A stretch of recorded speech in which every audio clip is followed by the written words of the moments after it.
Fighting back with determination, he was able to oppress his hunger and phantom limb pains. The sacred water had sustained him so far. It was a good thing he trained earnestly repeatedly his transmuting and mana capacity. His transmuting was more quick, more accurate and more extensive now. If he went out right now, he might die. He had accumulated training when he was in the room with the god's crystal. Jin wanted to polish his weapon even if slightly, and of course his weapon is transmutation. Even if it was possible for him to endure the pains, they still assaulted him. These pains were probably what made Jin concentrate to such an extreme manner. This allowed him to perform several times faster than normal, and his transmuting range was 3 meters now. Of course he did not unearth attribute magic that could be used offensively. He had a small container filled with sacred water and started to look for his enemies. Using his transmuting he was able to find the 4 wolves. Jin decided to tail them. Many times he was almost found out, but he was able to lose their trail by hiding in spots he constructed with his transmuting. That was when he sprang his trap, and using his transmuting he dragged them into the wall. Now what? My transmutation has no direct killing power. Both the speed and power of my transmuting did not seem to be enough to kill the demons. Jin looked through a tiny peephole with his glistening eyes. The motionless pack growled while they were in the wall. Looked like he was right, the wolves had not died. Previously, he had attacked them with the splintering stone, but it seemed that there was not enough power and speed to harm them. This was probably because of the earth here. His magic was only used to process minerals, so using such a power to kill seemed to be out of reach. Thus, restraining them was the best he could do. I wonder if I should suffocate them, but I can't wait for that. Jin's eyes started to grin as it gained a predatorial glint. He pressed his right arm against the wall and casted his magic. A piece of stone was cut off and slowly he transfigured it while he concentrated on an image. When it was done, the stone had been turned into a thin spiral spear. Furthermore, it had other parts added onto it, like a handle. Now then, to dig. The spear was stabbed towards the ground, where the wolves resided. Hard fur and skin made contact with the tip of the spear. After all, I can't stab you. That confirms my hypothesis. Why didn't he use a sword or knife? Because it is widely known that the stronger the demon, the harder it becomes. There were a few exceptions to it. Jin had studied a lot to overcome his uselessness, and from what he had gathered a normal sword or knife would be useless against these guys. Thus, Jin started to rotate the handle on the spear. The spear spiraled to match Jin's actions. He was using this spear as a drill to pierce through the demon's hard skin. Applying his weight to turn it, and eventually it started to slowly dig into the beast's skin. Go away, eh? The wolf screamed. Does it hurt? I won't apologize. I'm doing this to live. Don't you guys eat me too? We both feel the same. While talking, he had constantly been rotating the drill. The wolf tried to struggle desperately, but it was impossible because it had not a single gap to work against. Finally, the drill had broken through its tough skin layer. The drill mercilessly destroyed the wolf's innards. A death cry escaped from its mouth. It screamed for a bit, but soon it twitched for a bit and finally stopped moving. All right, let's secure the food first. Laughing gleefully, he butchered the other 3 in the same manner.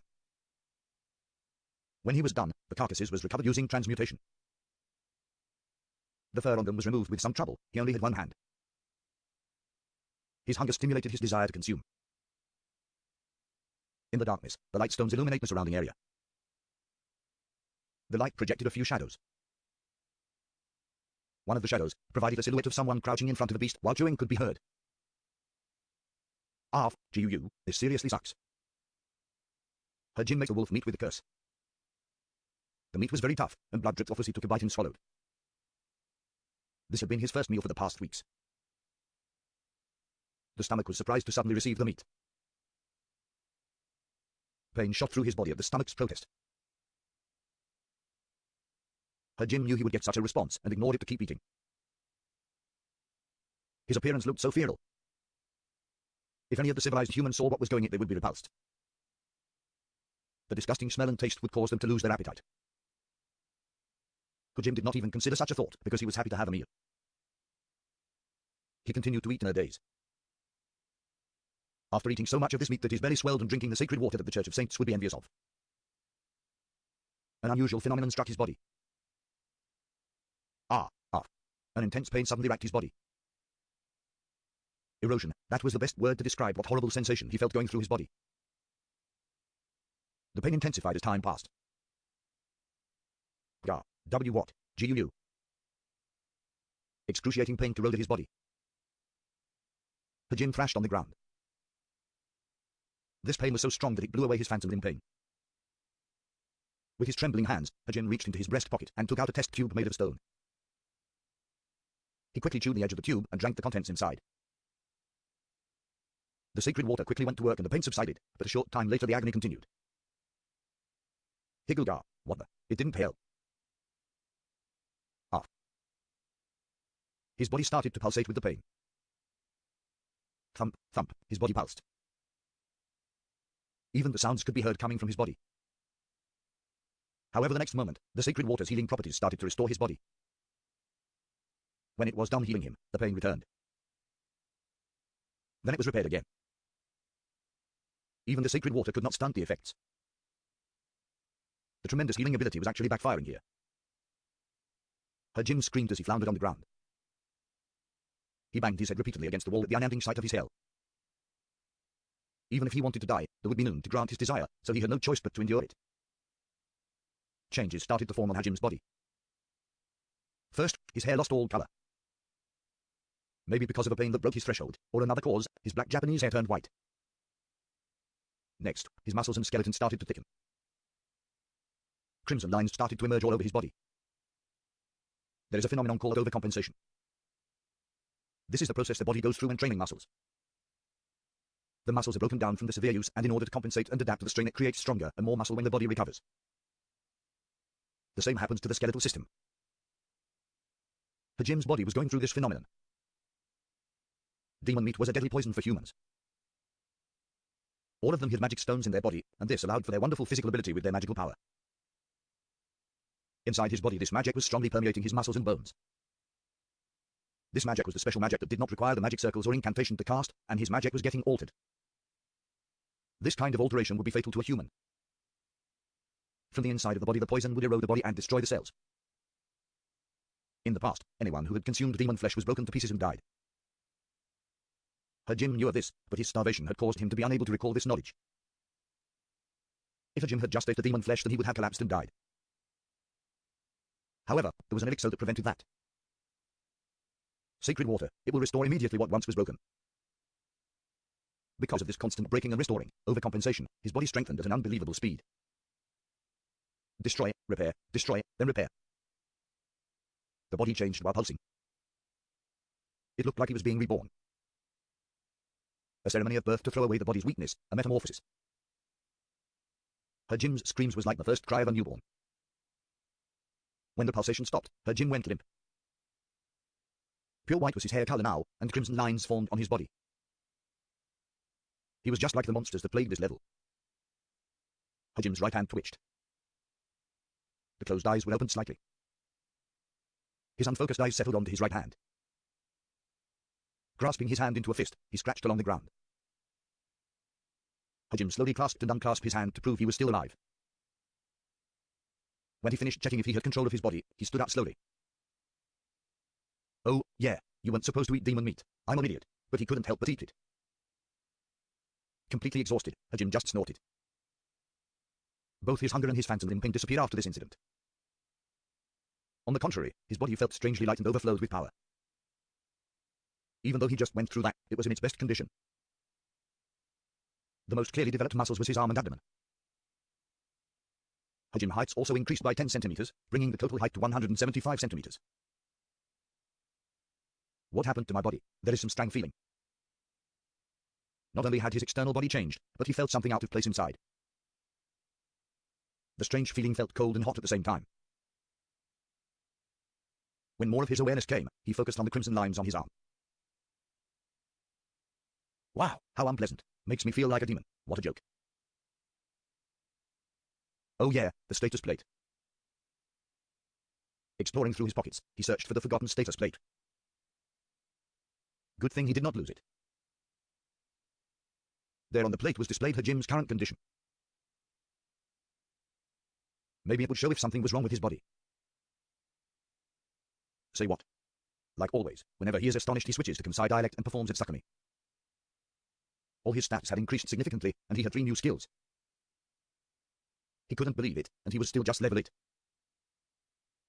Levels were considered the amount of progression a person had. For Hajime, this meant he had a lot of potential to grow. Magic manipulation? He wondered if he could directly control magic then. Hajime pondered if the earlier sensation he felt was magic. To verify his thoughts, he concentrated to attempt this magic manipulation. The crimson lines emerge again when Hajime concentrated on that sensation. He imagined an image where that sensation gathered into his right hand. Slowly the sensation returned and he could feel the movement of magic. Whoa! When he attempted to raise his voice at the sensation, the magic started to gather around the magic formation on his glove. The surprised Hajime tried to transmute, and the ground rose easily. Seriously, I don't need to chant. But the principle of magic said that direct manipulation of magic was impossible. Only demons could perform it. Maybe after consuming demon flesh I obtained the ability. Right on the dot, Hajime had for sure gotten the ability of the other demons. He wanted to test out Lightning Clad next. How do I use it? If you mention Lightning Clad, it has to deal with electricity. Was it what the wolves casted with their tail? He tried different ways to invoke it, but nothing changed. Hajime did not know how the magic felt like, so he did not know what to do. Groaning, he remembered when he learned how to transmute, and recalled that imagination was important. Magic was not just about making a magical formation, another part was the image formed. Hajime imagined an image of static electricity crackling. On the tips of his right hands emitted an electric burst. Oh, it came out. Now I see. For demons, the most important part was to imagine its magic. After he got the hang of it, he repeated creating a discharge of electricity. And like the wolves, he could not launch his lightning. Maybe this is why it was called lightning clad. He was able to clad his body in lightning. Practice was necessary to control the current and voltage. Lastly, the iron stomach skill. Maybe next time he ate demon flesh, he wouldn't be wrecked with pain. There was no food in the labyrinth. Does he take starvation or the pain? This skill can maybe solve this question for him, and he anticipated it. Hajime took a piece of wolf meat and fired it with lightning. After his starvation was cured, he did not want to eat raw meat. He fired it until it was brown. Making up his mind, he swallowed it. 10 seconds, 1 minute, 10 minutes passed in nothing. Hajime started to grill more meat and consumed them. There wasn't any pain that assaulted him. He wondered if it was because of a skill, or had he just developed a tolerance for it. Hajime did not know, but he rejoiced. With this he did not have to taste hell every time. Hajime ate until he was full, and decided to return to base. He finally had the possibility to beat that bear demon. Determined, he decided to work hard to develop his new skills. Other wolves were carved for their meat. Compared to his first time with them, this time it was easy. He returned to the area with the god's crystal and created a storage to store the carved meat with this transmuting. Asterisk. A few days have passed since Hajime returned to the base, and all this time he had been training his transmuting on new skills. Everything was going well, and all his skills were progressing well. His transmutation skill went through a change. The skill had acquired a derived skill from itself. Mineral appraisal was the name of the skill. In the royal capital of the kingdom, only high-ranking smiths had this skill. Usually the magical formations needed to power appraisal magic are much bigger than the formations used for offensive magic.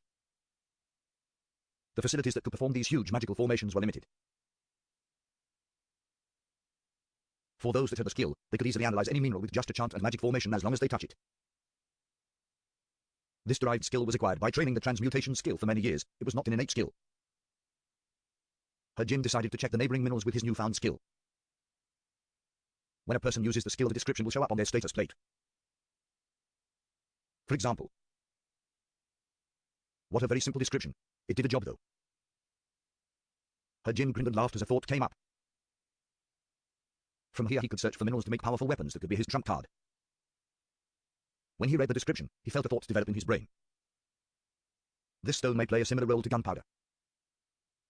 If this was the case, then he could create a weapon with extreme firepower with his transmuting. Shokugyou was excited. There was going to be a lot of trial and error. The amount of effort needed to design it would not be small. Even though his transmuting had saved him many times before, it still lacked the real means of attack. The idea that he would get the real weapon had him rejoicing. 10 days had passed since he ate the wolf, and finally he had succeeded producing his project. With an attack that could exceed the speed of sound for a short distance, it was a modern weapon with great firepower. Overall length was 35 centimeters. It had a revolving magazine that held 6 bullets made from Tharu ore, the hardest known ore in this area. The barrel was elongated. Bullets were made using Tharu ore as the projectile, and compressed powdered combustion stone was the propellant. Oversized revolver would accurately describe the firearm. Combustion stone was not the only explosive to propel the bullet. Using his lightning-clad skill, he could produce electromagnetic force to help accelerate the bullet, like a small railgun. This equated to a power that was 10 times stronger than an antimatter rifle. He called it Donna. Her Jin wanted to have a partner to rely on. I did it. With this I will be able to deal with that monster. Shokugyou had designed Donna using modern firearms as the model. He looked at his masterpiece and laughed slightly. This world's craftsmen only knew how to make a good sword or armor. Right now, a new weapon has been created in this world that was ruled by swords and magic.